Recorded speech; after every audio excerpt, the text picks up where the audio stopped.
Ça se fera parce que les États-Unis n'ont pas de structure pour pouvoir filtrer des matières premières. Pour vous répondre assez rapidement, les États-Unis n'ont pas besoin de matières premières. Contrairement à ce que l'on veut bien vous faire croire dans des sites Pan-Africa Truc, là, les États-Unis n'en ont pas besoin.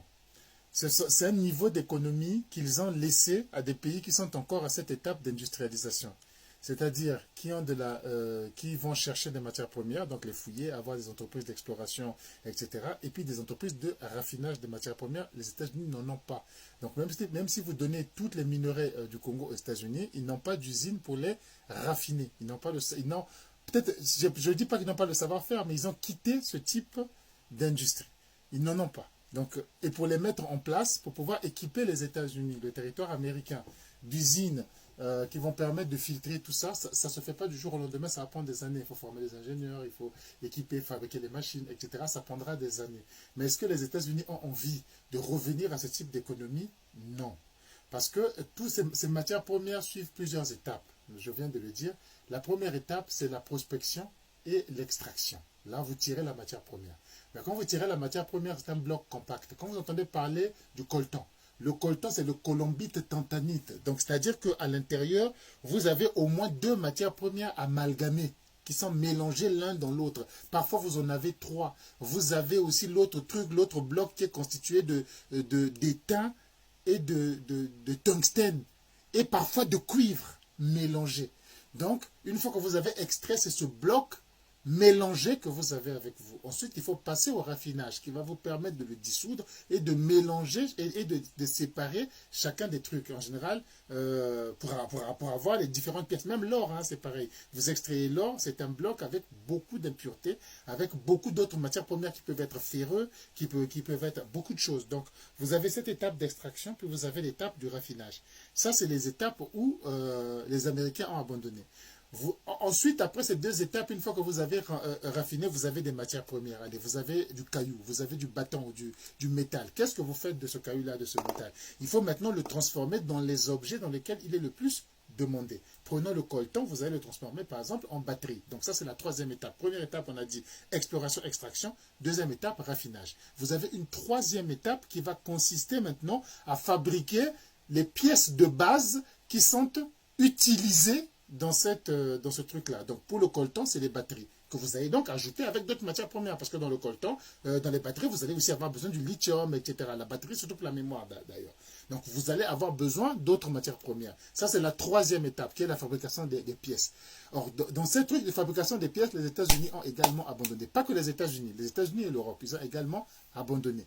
Le premier fabricant de ces pièces-là, avec ces matières-là, ça reste la Chine et quelques pays qui sont au même niveau de développement. La Turquie, le Vietnam, Taïwan, etc., qui vont fabriquer les pièces dont on a besoin. Maintenant, quand vous allez fabriquer ces pièces en question, les batteries, les mémoires de téléphone, etc., il faut les utiliser maintenant dans des objets fonctionnels. Nous passons à la quatrième étape. Il faut fabriquer des voitures électriques, fabriquer des ordinateurs, fabriquer des téléphones.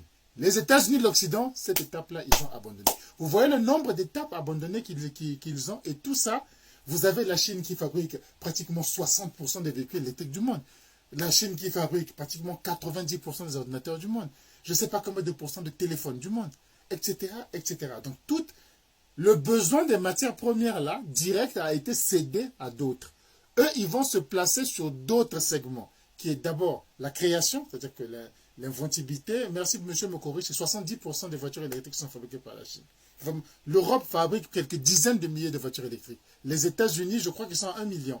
La Chine, plus de 2, 3, 4 millions. Vous voyez un peu où est-ce qu'on est dans les proportions. Donc les États-Unis n'ont pas spécialement besoin de matières premières. Leur économie est située sur d'autres segments. Il y a le segment de départ, donc là j'ai parlé des 4 étapes, mais il y a une étape 0 à laquelle je n'ai pas parlé, c'est de créer, c'est d'inventer les outils, de déposer les brevets pour pouvoir utiliser ces choses-là. Donc ça, c'est la première étape où les États-Unis sont les numéro 1 mondiaux. Et il y a l'étape finale, donc qui est la conception des produits finaux avec lesquels on va le faire, leur commercialisation et leur développement. Là, nous sommes dans la 5e étape. Donc je peux dire une économie industrialisée, une économie développée, comme la France ou l'Europe, ce sont des économies qui sont à la première et à la dernière étape. Donc l'étape de la création, l'invention de l'idée, et l'étape finale qui est la commercialisation et le fait d'être capable de l'insérer dans la société. Donc vous voyez, toutes ces étapes intermédiaires là, c'est les Chinois qui s'en occupent, c'est les Turcs qui s'en occupent, c'est des... voilà. Donc ils n'en ont pas besoin. Donc vous allez discuter, ils n'en ont pas besoin. Et ils ne vont pas réorganiser leur économie pour qu'elle revienne au niveau de l'économie chinoise. Pour quelle raison ils vont faire ça? Ils n'ont pas d'intérêt. Aucun intérêt. Mais ça, Aucun. nous sommes Ce serait pas à cause du Congo qu'ils vont se mettre dans cette aventure. Allô? Ouais. Pardon? Cela ressemble un peu à la position de Donald Trump à l'Ukraine. Hein. Donald Trump, ce qu'il... regarde, tout le monde vous le dit, vous suivez dans les médias, vous allez l'entendre de fois.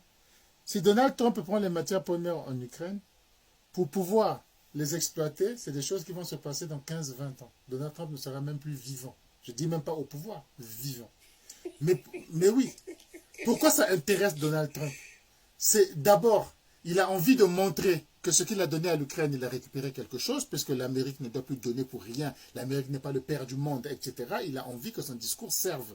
Et secondairement, la Chine va avoir besoin de ces matières premières-là, et il a envie d'avoir des secteurs bloqués pour que la Chine ne les atteigne pas. Si Donald Trump signe aujourd'hui cet accord de matières premières avec la RDC, ça ne sera pas pour les exploiter, ça sera pour empêcher la Chine d'y arriver. Donc la RDC risque d'avoir avec des contrats qui peut-être risquent même de retirer aux Chinois pour donner aux Américains, que les Américains vont bloquer pendant les 20 ans à venir.